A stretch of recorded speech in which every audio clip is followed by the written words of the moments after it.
to the Transformational Podcast, a conversation between brothers about practical ways faith is impacting our lives. We invite you to join us on this journey as we are learning to let faith transform the way we live. We are glad you are with us today and look forward to sharing our journey with you. Now let's jump in.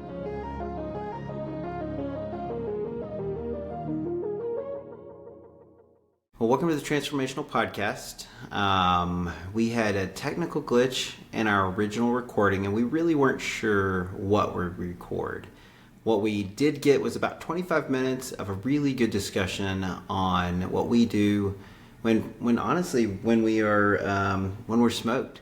Last week for Chris and I was a very long week with a lot of go and very little rest. And so our prayer is you get to listen to what we do have left of this podcast, which was really only 25 minutes, that culminated in honestly a great verse, Psalms 46, 10 and 11, that says, he says, "Be still and know that I am God. I will be exalted among the nations. I will be exalted in the earth. The Lord Almighty is with us. The God of Jacob is our fortress." So we do pray that as you listen to this podcast and you just kind of get real Robert and you get real Chris, that you will be encouraged that we're really no different when it comes to the normal trials and tribulations of the week, including technology, which absolutely destroyed us on this one. So we hope you enjoy it. Well, good evening and welcome to your podcast. We're your hosts. I'm about to keep that in there. No. So if you're joining us right now, if you're joining us right now, you heard Chris as he's smoked at the end of the week. Welcome to the Transformational Podcast. And I'm coming to you from a spot up in DC. That's why you can see the pencil behind me if you're watching. The pencil. And we just kind of had to make, That's not the official term for that, Robert. Well, that's what we call it. But anyway, the week has been crazy, and that's why you get us at this really random, I don't know, probably for me, random location, and for Chris, random time, as we try to make two schedules align this week that were, I don't know, pretty crazy, huh? Oh, man. Totally out of the normal, busy, so. Yeah, what did you do this week that was killing you? So, for me, I've got the building stuff that's going on. Yeah. And then on Thursday and Friday, we were doing an executive retreat where we had about 9 or 10 things on a list of things that we needed to spend an extended amount of time just praying through, talking through, making decisions that affect, the church in a big way. So we needed uninterrupted, just devoted time to that. So that being said, I was trying to get a message done in a short amount of time. It didn't get fully done. It got well started. Yeah. Then I left and I thought on this retreat I'll have time to work on that, and I didn't. And so I actually was up till after 1 last night because I knew today we had a nonstop schedule that started at about 7:15 in the morning and went all the way into the afternoon. So I was like, I'm not going to have time to do this tomorrow. I've got to get the final touches on this before I go to bed. So I'm actually running on 4 hours of sleep right now, which is so good, man. It's when I'm at my best.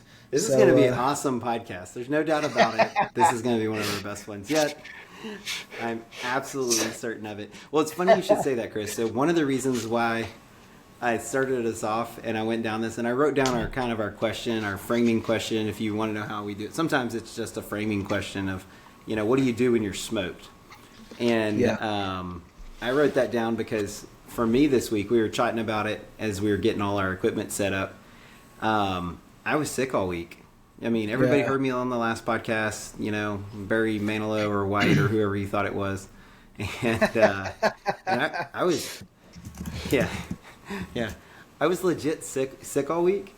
And I actually was studying for a certification exam. So I was studying sick. And now I'll tell you, I'll be honest, I was actually very appreciative for the sickness God brought, because it actually forced me to slow down and spend a great deal of time studying, which I wouldn't have done on my own because I don't like studying. I know that's a shocker. What? Yeah, I know. But combine that with, I was getting the we call it the Geo Bachelor pad. Trying to get that set up this week, get all of the arrangements for the moving of random apartment crap up to this area, to DC. That's where we're at tonight. And it was funny, Chris, on Thursday, I might have been you on Friday, because on Thursday I got up, I took my certification exam, I went and basically fought through trying to get a U-Haul. I hadn't packed at all, so I was trying to pack. Yeah, I know. And I'm moving on Friday, right? It's Thursday. Yep. I haven't even packed at all at this point. Of course. So get a U-Haul together. Yeah, I know. And then did a great farewell with my last command with the folks there. It was really awesome. Really enjoyed it. But then went back and had small group, which love the small group on Thursday night this week. It was just so good. We talked about Jesus and what he did for us on the cross. Yeah. And how much he loves us, and how holy he is, and how he makes us holy now. But he also has this continual work of transformation in our life. And so we got to talk about that. And then, Chris, they left and we packed, me, the kids, and everybody.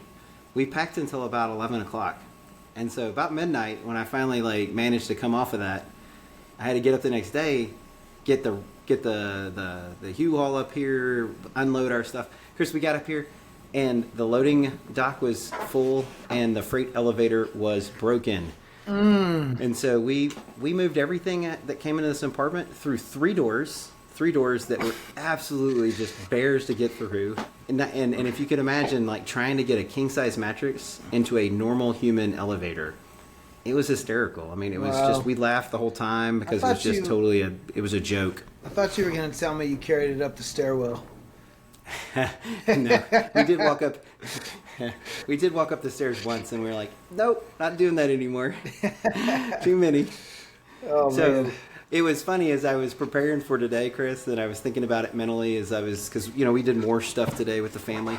I was like, we need to talk about what do you do when you're smoked. Yeah. Hey, Robert, here's the one thing about stairs. You can never trust stairs. You know why? Why? They're always up to something.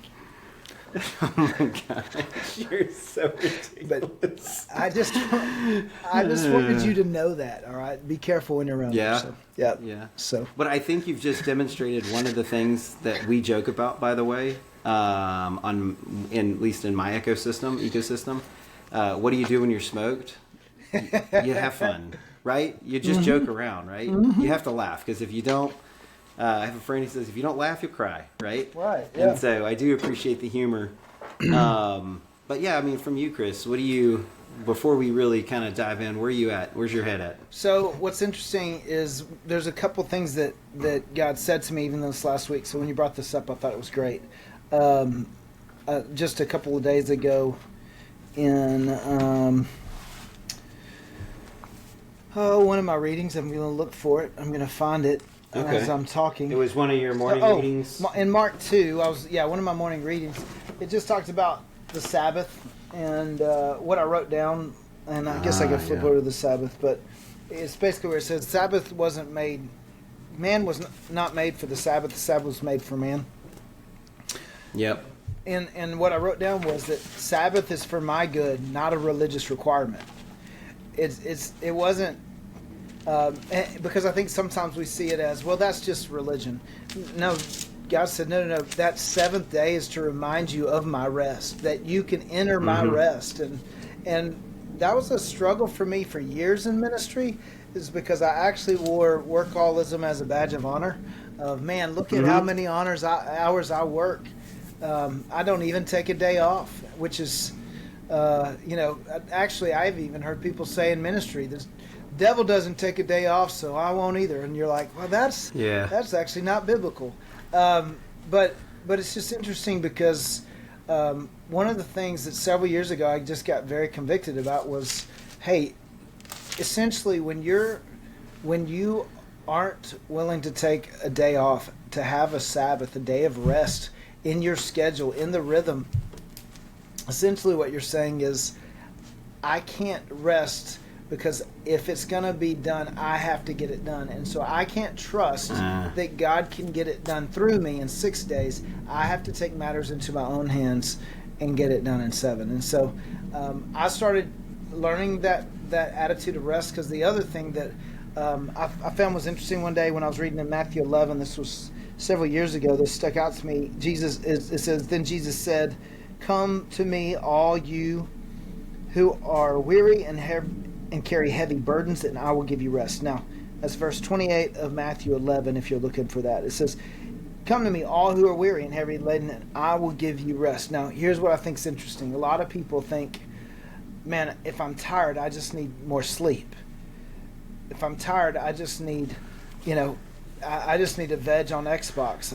I just need to, Well, and sometimes you do need more sleep. Right. But and those, sometimes that's not the case, right? and those things aren't bad, but the question is, what are we running to when we need rest? We're always running to something.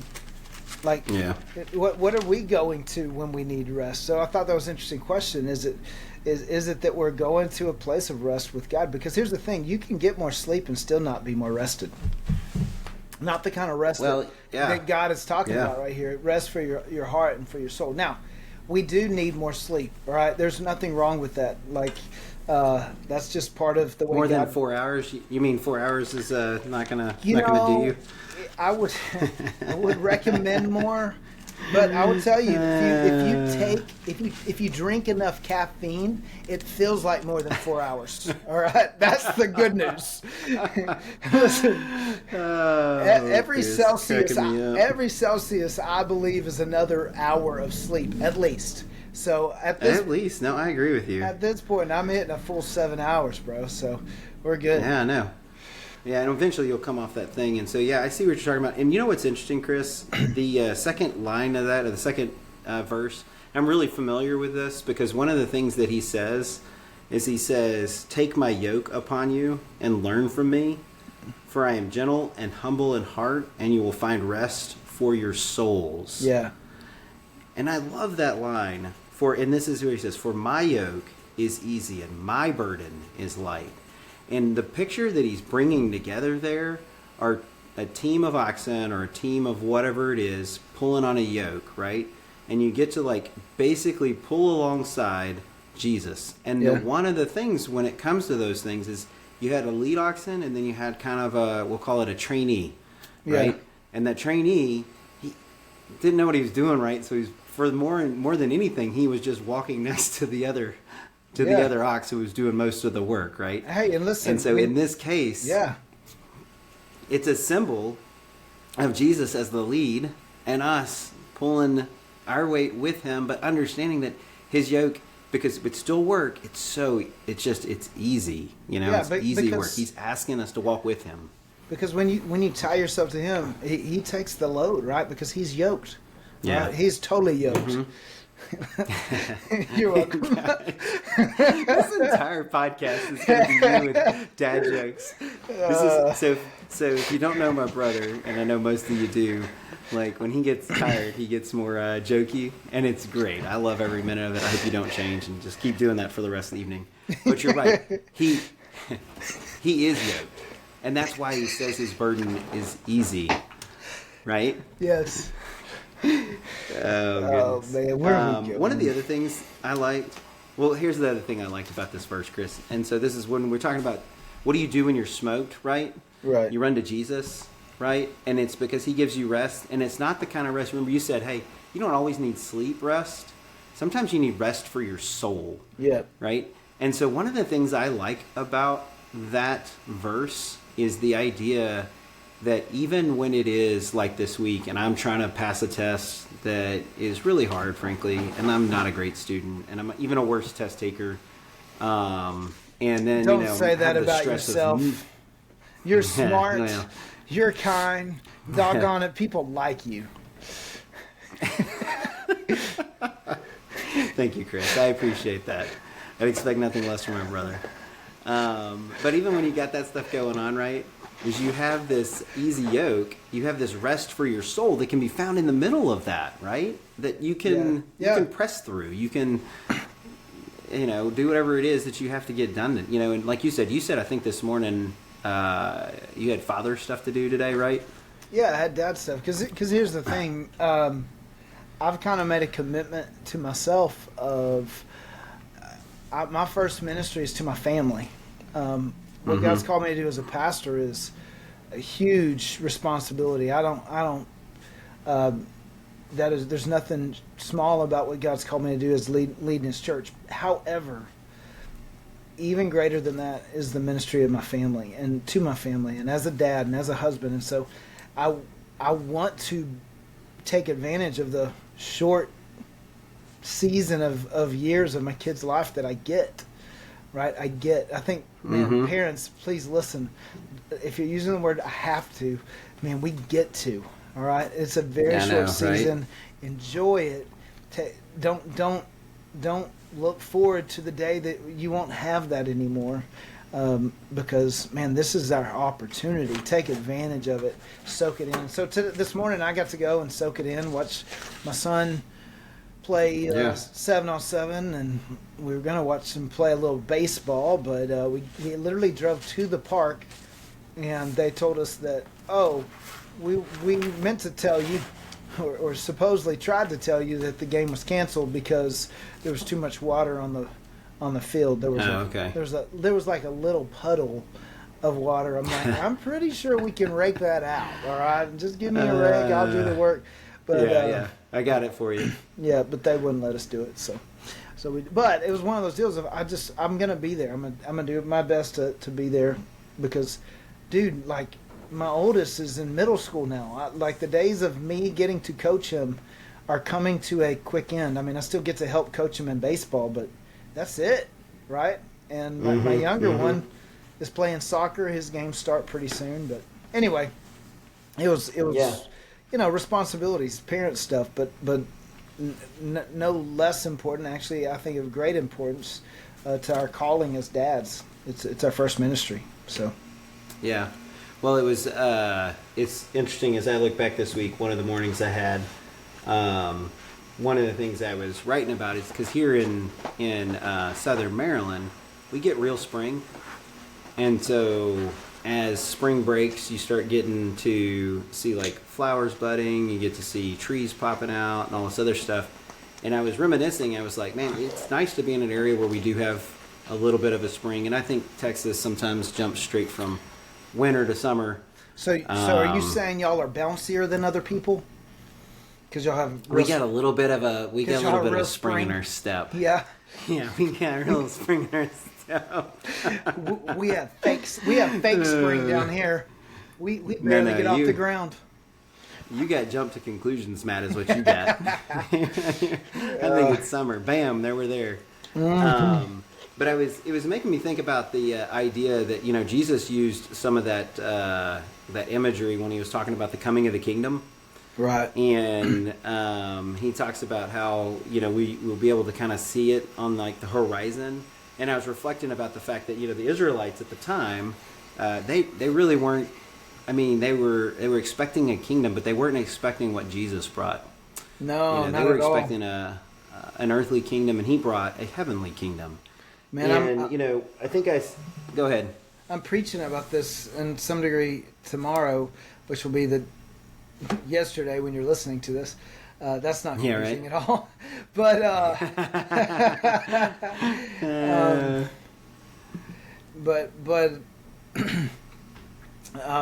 it's just looking at the triumphal entry, right? Because they were celebrating a Savior, they were celebrating the King, but less than a week later they're calling for his crucifixion, and ultimately it's this, he didn't meet our expectation. He let us. Yeah. We felt disappointed, and that's not what we are looking for. Yeah, and the thing that I was kind of really reminiscent on, or at least thinking about, is this idea. What do you do when you're smoked, right? Yeah. You remember that you live in a different kingdom. Oh yeah, that's good. Right? We don't necessarily have to worry about striving and making things happen here and now. I mean, there's things that we want to be present for our family. We have to get our priorities straight. But the reality is, one of the things that I end up doing when I'm like smoke, and I'm like, okay, who am I living for, and what am I doing? Which kingdom am I serving at the moment? Right. Because I think that's one of the things that I really will take time to, like, in the middle of it, like I did when I was sick. I said, all right, Lord, I appreciate you for this sickness that has allowed me and actually sort of forced me to, like, stop and study. Right. Which, left to my own, I probably would have faked studying. And even then, I was like Tommy Boy passing a test on Thursday. You know, they don't hand out those pluses that easy, you know. So, yeah, I think that's one other thing that I tend to do when I'm smoked. What about you? What's another kind of area that you find yourself when you're at the end of a week? And here we are. We're joking around, but I mean, there's some serious things that we can do. I think one of the things, just when you do get to that place, is that you have to be more intentional about leaning into God and spending time with Him, because the reality is when we're tired, we tend to pull back rather than to lean in. Mm-hmm. We tend to pull back spiritually because we're not really we're too tired for that. We're too tired to spend time.